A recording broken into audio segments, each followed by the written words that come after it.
Okay, so here we are, maintenance week 152. So not a bad week really, nothing too major. So first things first, tank is all good. I cleaned the class, and when you look at that oblique angle, there's just huge patches that I've missed. It amazes me. It's going to be like nearly a foot square of patch I missed there. Anyway, something to go back and do. Yeah, so tank's all good, no problems with any of the livestock. Convict tanks still being a dick. But yeah, other than that, all good. So what did I do this week? I made a list so I don't forget. So first thing I did is I added another 200 grams of bio pellets, the back-toe beads, what they're called, from Tropic Marin. Slowly taken effect. They take a while actually to kick in, obviously, because you've got to wait for the bacteria to build up from feeding on the carbon source. So yeah, so I think I've got a total of 1,400 grams in there now. So I'm hoping eventually it will slowly start to bring the nutrients down. I think the nitrates are about 20, phosphates are still around 0.2. So I did that. I also replaced the tube that I run to that Deltec reactor. So I had the old green Eheim tubing, which is quite stiff and quite brittle, and I decided to replace it. This is the offcut. I bought a metre of. This is silicon tubing. So it's quite thick walled actually, so it's pretty good, but it's a lot more flexible than that Eheim stuff. So it just makes taking the top off the reactor easier, so I can twist it off. And the other thing I like about this is I think it's much less likely to pop off. I don't like using soft tubing anywhere if I can help it. I hard plumb everything really, but just with the reactor, because if I decide I'm going to run it constantly, I'm going to buy the Royal Exclusive reactor and I'll probably hard plumb it, to be honest, and then I can just feed it from the top. But for now, this has worked well. Yeah, and it just grips the ends better. I'm going to cable time as well, just to make sure. Yeah, so it just makes it easier to flip the top off the reactor. And on the other end of the reactor, I made a larger outlet from this tubing, which is 1927 mil. So 19 mil interior, I imagine it is. And I put that outlet right by the A400, which goes to the skimmer. So hopefully just to pull out some more of the bacterial mold. So I did that. So I've had ongoing issues with the Trident, giving me weird results. So I decided to take the whole thing apart. So inside the Trident there's a little manifold, and I think there's, top of my head, I think there's 5 little valves, which they're like pinch valves. So the water gets directed through the manifold, and various valves pinch and open to direct the water where it needs to be, so into the sample vial, into the waste, etc, etc. So I took that whole manifold off and flushed it all through. Then I flushed all the individual pipes through just with RO water. I did the waste pipe, flushed it, I did the intake flush, so I flushed everything, and it is now working perfectly. It calibrated to my reference solution. Didn't give any weird results after, so I'm hoping that I just had some accumulated sort of mess probably in the manifold, because I did notice it was sucking in a lot of air when it was trying to fill the sample vial.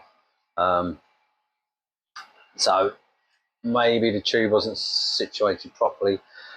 Anyway, I've rebuilt it all, and I think it's been running for about a week now, and it looks like it's all good, which is nice.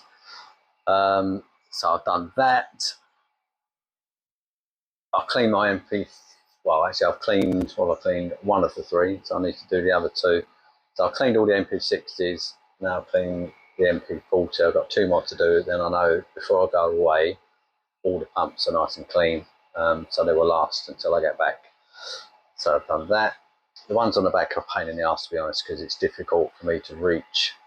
I have to put all the lights up, I have to strip off, which is not pleasant, and I have to reach right over the back to pull the MP40s off. So they probably don't get as cleaned as often as they should, to be honest, but that's that classic, because it's a bit awkward.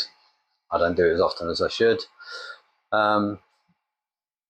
Yeah, so the thing that didn't work out very well was, I remember, I did mention it last week, but excuse me for a minute. I wanted to clean the quartz sleeve on one of my UVs. So I've got 2 80-watt D&D UVs. They're mounted vertically down the end of the tank, so I can just got them on a gate valve.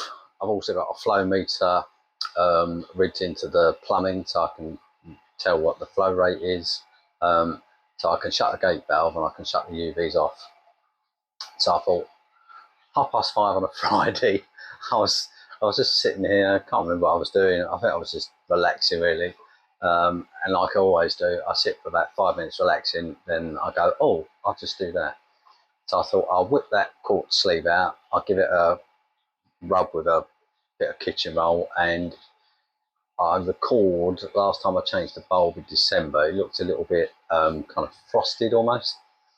So I thought I might just give it a little clean with maybe some citric acid or something to see if I can make it cleaner. So I turned off the gate valve, turned off the lamps obviously, pulled it out the quartz sleeve. So I pulled it out and I thought, it doesn't actually look that dirty, to be honest. It was a lot cleaner than I remember it being. So I laid it on my little kind of desk area here, and then I went to get it's got like a black grommet on the end, which makes the sort of watertight connection when you screw the top back on. And I literally just lifted it up and it just broke straight off to the top.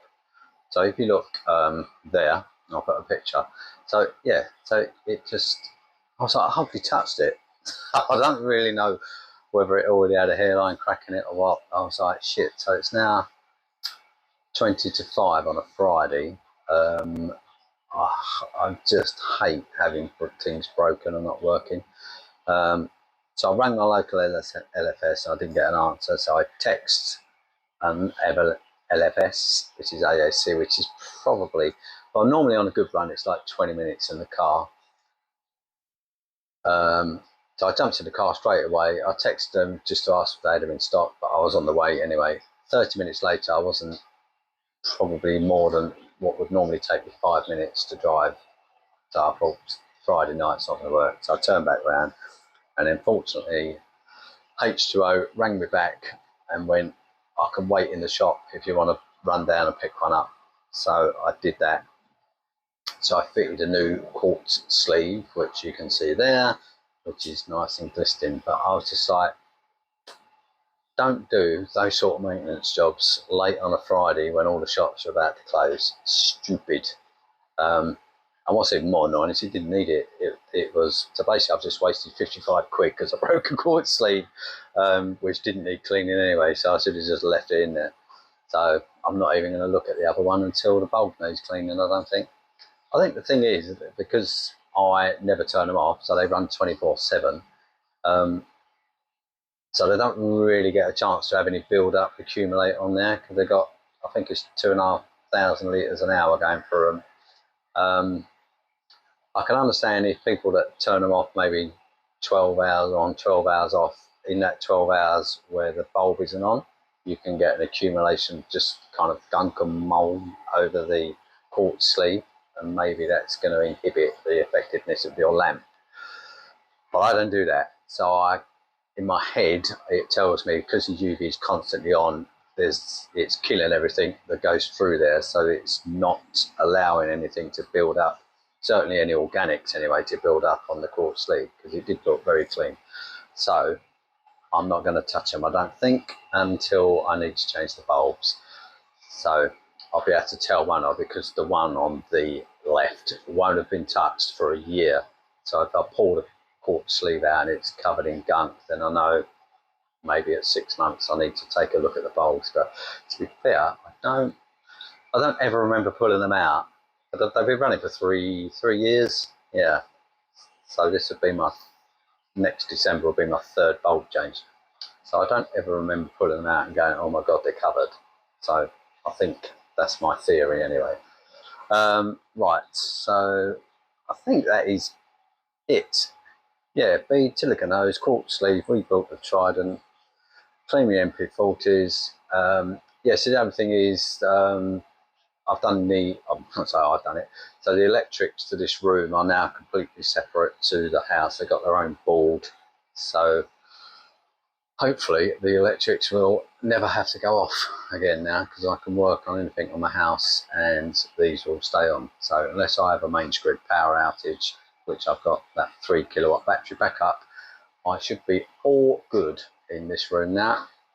So I think that is it. I can't think of anything else. So that's a nice week. It would have been a great week if I hadn't buggered the quartz sleeve up, to be honest. Yes, I'm just kind of getting the tank into groove mode really for my going away. So I've got less than 2 weeks. So I've got 2 water changes basically. I've got today's and next week's, and then I'm done.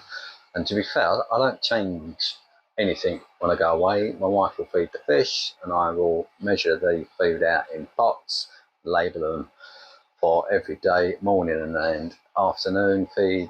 I'll make sure the fridge, which auto doses the copepods, is fully stocked. And the only thing that I do, which is different from normal, is I put a hose on my skimmer so that the cup goes straight into the drain. So, because I clean that skimmer cup probably every 2 days normally. So I never allow it to get more than like an inch of skimmate in there, because it's just really quick and easy. I'll just whip it off, bring it to the sink. I've got like a shower attachment on my tap. I'll sluice it down and put it back on. So it's super easy, so I do it a lot. But obviously I won't expose it to it because it does stink. So I will just put a hose, and it's handy because the waste is very close to the skimmer. So I can just run I'll just run this little Eheim hose. I'll just connect it to the outlet, stick it down the waste, and then I don't have to worry about the cup filling up or anything. And that's the only difference I make when I go away that I can think of. Yeah, pretty sure I don't do anything else. Obviously I've got cameras that I can remote in. I've also got mics on them so I can talk through them if I need to instruct.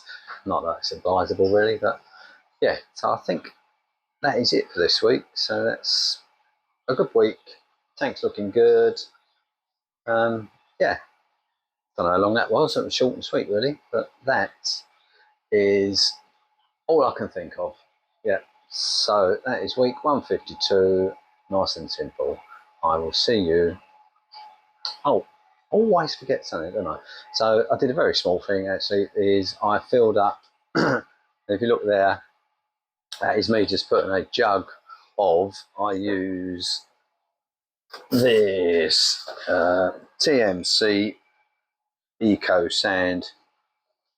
So I use that in that pot at the end there, just for my wrasse to sleep in, and they chuck it out over the course of probably the next 4 to 8 weeks.